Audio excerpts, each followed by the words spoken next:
Driving test പരിഷ്കരണം അശാസ്ത്രീയമെന്നാരോപിച്ച് ആലുവയിൽ driving school ഉടമ കഞ്ഞിവെച്ച് പ്രതിഷേധിച്ചു. കഴിഞ്ഞ ദിവസം പുറത്തിറങ്ങിയ സർക്കുലറിലെ നിർദ്ദേശങ്ങൾ ജനദ്രോഹപരമാണെന്ന് സംസ്ഥാന സമരസമിതി കോർഡിനേഷൻ അംഗം കെ ഷാജി പറഞ്ഞു.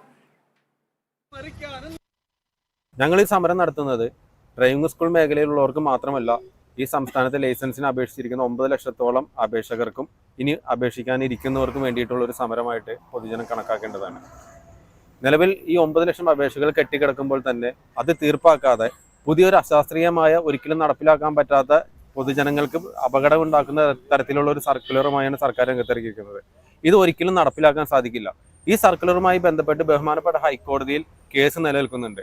വരുന്ന 21-ാം തീയതിയാണ് കോടതി ഈ കേസ് പരിഗണിക്കുന്നത്. ബഹുമാനപ്പെട്ട ഹൈക്കോടതി ഇത് പരിഗണിച്ച് അന്തിമ തീരുമാനം ഉണ്ടാക്കുന്നത് വരെയോ അല്ലെങ്കിൽ സർക്കാർ ഈ സർക്കുലർ പിൻവലിച്ച് പോകുന്നത് വരെയോ കേരളത്തിൽ ഒരിടത്തും ഡ്രൈവിംഗ് ടെസ്റ്റ് നടത്താൻ ഞങ്ങൾ അനുവദിക്കില്ല. ഞങ്ങൾ ശക്തമായ സമരവുമായി തന്നെ മുന്നോട്ട് പോകും. ഇത് പൊതുജനങ്ങൾക്ക് വേണ്ടിയുള്ള സമരമാണ്.